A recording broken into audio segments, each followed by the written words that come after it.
Assalamualaikum warahmatullahi wabarakatuh. Alhamdulillahirabbil alamin wassalatu wassalamu ala sayidina Muhammadin asyrafil mursalin wa ala alihi wa sahbihi ajmain amma ba'du.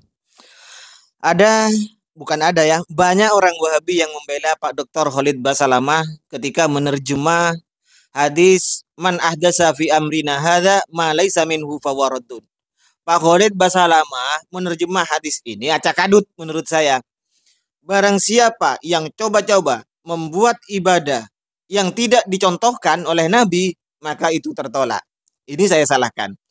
Karena saya tidak memberikan terjemahan yang benar, banyak orang Wahabi itu yang kepanasan. Termasuk diantaranya ini, Wicaksono ini. Bahkan mengatakan seperti itu, ya sudah silakan baca sendiri. Menyalahkan terjemahan Pak Doktor, tapi tidak ada satu kata pun, satu kalimat pun pembenaran. Itu real Pak, dibatasi oleh menit, tidak boleh lebih dari 1,30 menit, 1,5 menit, tidak boleh lebih Pak, ya, real. Oke, bagaimana terjemahan yang benar? Yang kedua, Anda memasalahkan masalah ta'awud menurut Imam Nawawi. Oke, saya komentari satu persatu untuk teman-teman. Kalau sedikit panjang, tidak apa-apa. Bahkan ini mungkin saya akan jadikan beberapa part untuk menyanggah orang ini. Kalau orang ini tidak terima, bolehlah nantang saya untuk live diskusi, tapi dengan referensi ya. Oke, bagaimana terjemahan yang benar? Apakah benar seperti Pak Doktor itu? Barang siapa yang coba-coba membuat ibadah yang tidak aku contohkan, yang tidak dicontohkan oleh Nabi, maka itu tertolak. Coba-coba membuat ibadah yang tidak dicontohkan. Man ahdasa fi amrina hada ma laisa minhu fahuwa raddun.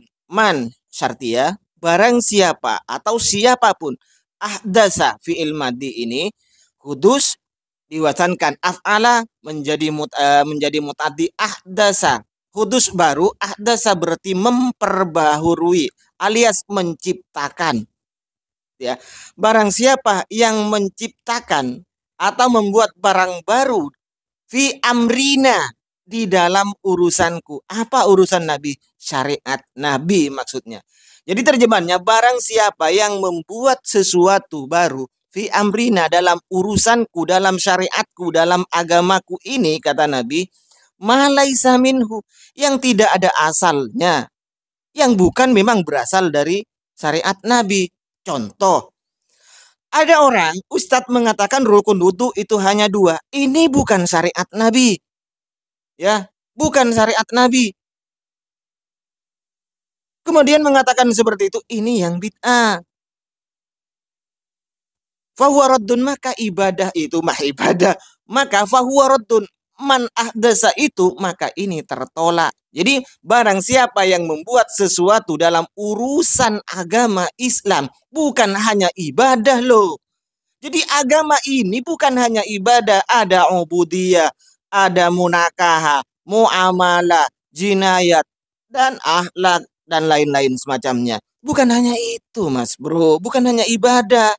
Dan lagi bukan dicontohkan.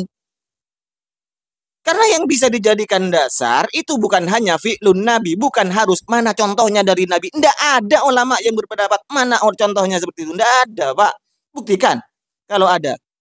Bukan contoh. Makanya kalau Anda banyak membaca, kita baca selaras pengertiannya dengan apa yang dipahami oleh Ibnu Taimiyah tentang bid'ah ini. Dan Ibnu Taimiyah ini yang dijadikan dasar oleh pendiri Wahabi, ya, grandmasternya Wahabi, Syekh Muhammad bin Abdul Wahab. Oke, Ibnu Taimiyah menjelaskan seperti ini dalam kitabnya Majmu' Fatawa. Silakan jusnya ini, halamannya ini. Wa min huna yu'rafu dalalu man ibtada'a tariqan aw i'tiqadan zama annal imana la yatimmu illa bihi. Dari sini kita paham kesesatan orang yang membuat seperti tadi ahdasa ini ibtada'a, membuat perkara baru, baik itu cara atau keyakinan. Zama annal imana la yatimmu bihi, yang dia menyangka bahwa tanpa tariqah, tanpa i'tiqad yang dia buat-buat itu iman tidak sempurna kecuali dengan dia.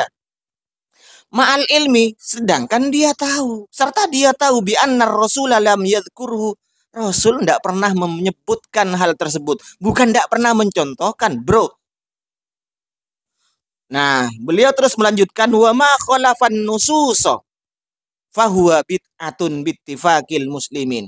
Tadi kan malaisa minhu, yang tidak ada asalnya, bukan dari syariat tapi dibuat-buat. Bukan dari syariat, bukan tidak dicontohkan. Wa ma khalafan nususo, suatu pekerjaan, suatu amalia, baik itu torikoh, cara, atau iktikot yang menyalahi nas, fahuwa bid'atun, maka itu disebut bid'ah bittifaqil mu'minin, bittifaqil muslimin, berdasarkan kesepakatan seluruh orang Islam, yakni ulama-ulama Islam. Sekarang Pak, mukobilnya, perbandingannya, wa malam yu'lam annahu khalafaha faqad la yusamma bid'atan. Ada suatu pekerjaan baru, tapi tidak diketahui apakah ini menyalahi, menabrak terhadap nas, apa tidak. Tidak diketahui bahwa itu menabrak sunnah, menabrak ijma, menabrak nas, faqad la yusamma bid'atan. Perkara baru itu yang dibuat-buat itu Pak tidak disebut bid'ah, terkadang tidak disebut bid'ah. Qala Syafi'i, beliau mengutip pernyataan Imam Syafi'i rahimahullah, al bid'atu bid'atan, bid'ah ada dua, bid'atun khalafat kitaban wa sunnatan wa ijma'an wa atharon min ba'di ashabi Rasulillah sallallahu alaihi wasallam, yaitu bid'ah yang menyelisihi kitab Al-Qur'an, sunnah, hadis, ijma' ulama, asar dari sebagian sahabat. Fahadi bid'ah dolalah, inilah yang disebut bid'ah. Jadi bid'ah dolalah itu bid'ah yang tidak ada asalnya, yang menyelisihi kitab Al-Quran, sunnah, ijma' dan asar para sahabat. Ini yang disebut bid'ah dolalah.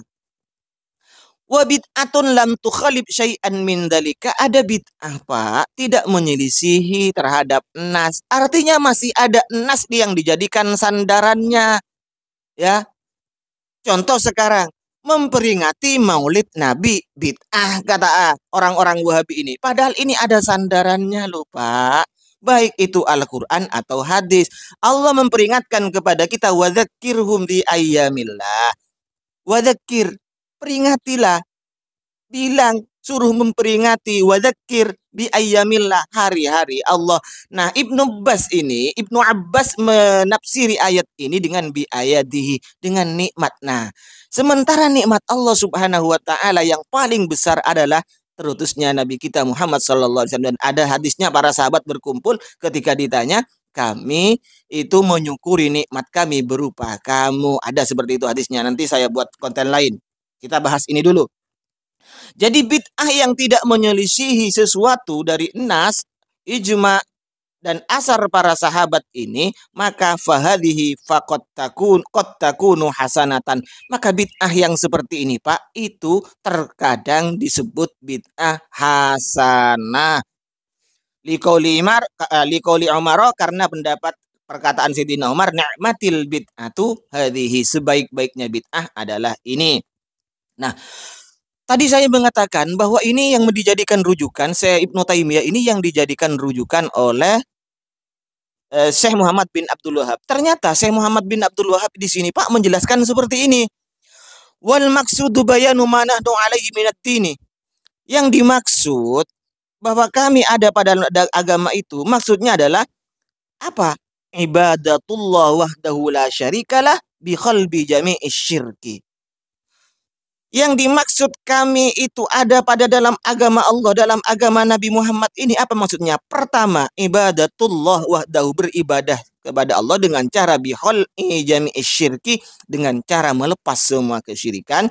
Yang kedua, wa mutaba'atur rasuli fiha, dengan cara mengikuti Nabi, dengan cara apa? Yang kedua ini, bihol'i jami'il bid'ah, dengan cara melepas semua kebid'ahan. Ingat, jami'il bid'ah, melepas semua kebid'ahan, illa bid'atan laha aslun fi syar'i, kecuali bid'ah yang tidak yang ada asal dalam syariat, artinya punya sandaran Mas Bro.